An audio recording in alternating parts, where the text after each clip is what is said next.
Hey everyone, welcome back to our channel. If you're new here, please subscribe. I'd really love that. If you're returning, how you doing? So we're going to talk about something, okay? And this something is about former residents of the big White House, because you know they've done some shady shite. Okay, because you know former 45 is facing 91 charges as he seeks to win back the White House in 2024, and the indictments are the latest battle in a roughly 6-year crusade against 45 that first sought to remove him from power through the 25th Amendment.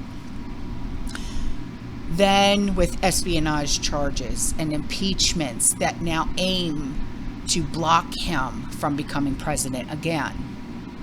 The mantra that we hear from those in politics and media who support these efforts is that nobody is above the law, right? Right. Well, nobody should be above the law. But there's an entire class of people that are actually above the law, or who at least act as if they are. And it's the political class. The hypocrisies of their effort to convict 45 and block him from holding office again reveal that the motivations are purely political, not born of some commitment to a higher moral or a legal principle.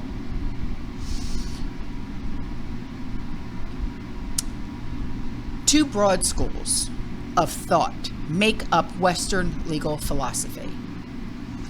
They are natural law theory and legal positivism. Natural law theory says that law exists regardless of the dictates of states, and that justice is derived from nature and common to all humans. Simply put, natural law theorists argue that a crime is a crime, regardless of what the state says. That makes killing another human with malice after forethought murder, for example, even when it's done with the blessings of government officials, like Clinton 5. Many libertarians ground their moral opposition to state power in appeals to natural law.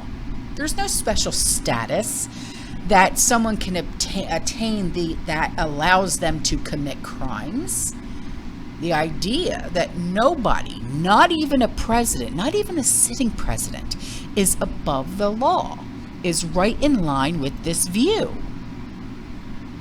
But taken to its logical Rothbardian conclusion, equality under the law is a denial of political authority.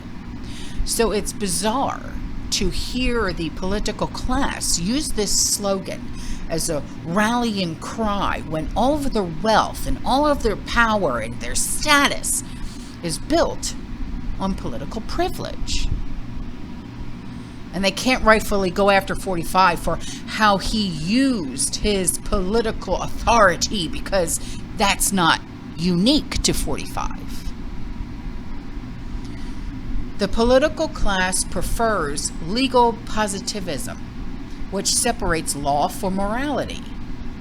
According to legal positivists, law is what the sovereign political authority says it is. There may be just laws and unjust laws, but there are all valid laws in this view. Legal positivism enshrines the political class's privileged legal status above the rest. Therefore, the way to get to 45 is not to show that he did anything immoral or wrong, but to prove that he technically broke some rule made up by some members of an earlier political class. Are you with me still?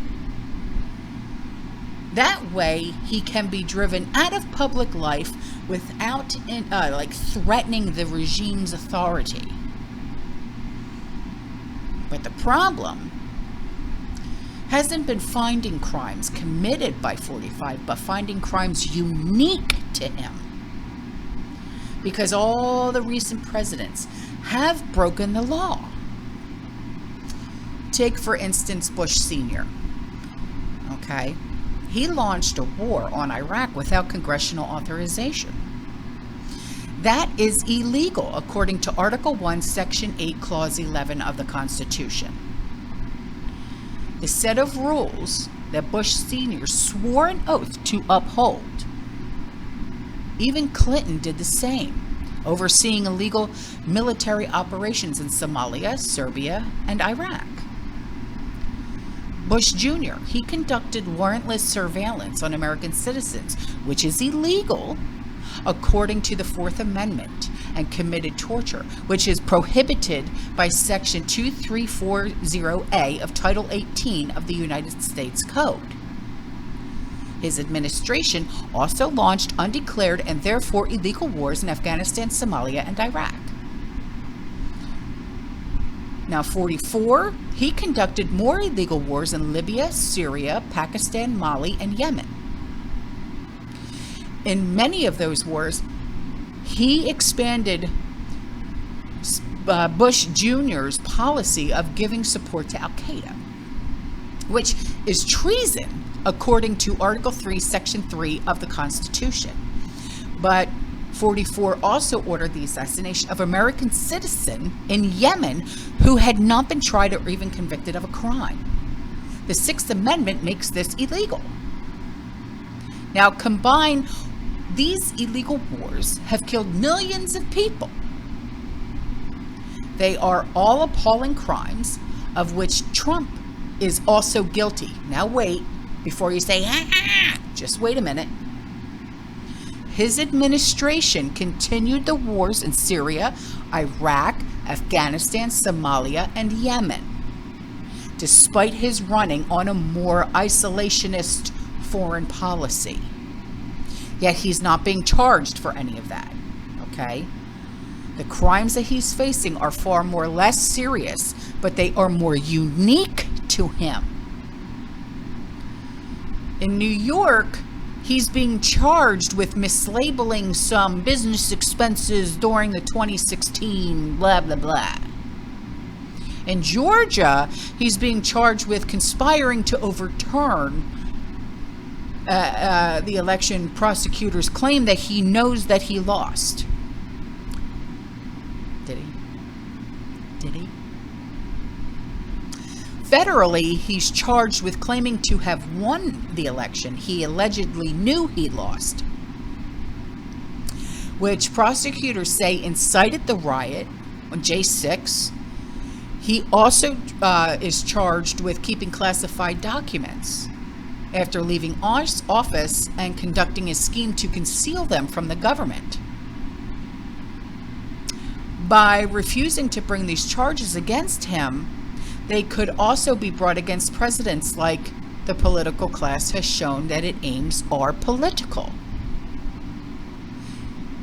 If they were committed to the rules that they were sworn an oath to uphold, they'd have to indict many of their own. And if they genuinely believed that nobody exists above the law,